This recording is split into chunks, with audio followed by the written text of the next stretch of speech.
Motong kaganina, I know, hindi ko makasulti when our preacher said, love your enemy. Nag-anak na yun ko. Wala pa ko sa punto sa mga miyembro. I am not in that level of spiritual enlightenment na I can love my enemies. Wala pa ko sa inyong level. Motong kaganina, nag-anak yun ko. Para di ko makasala.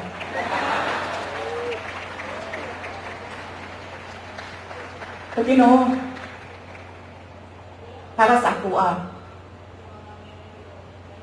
dili man ako sila mamahal. I cannot bring myself to love them. Pero ang ako verse, pulong para kanila mauang. Mugabat sa Ginoo, di magsa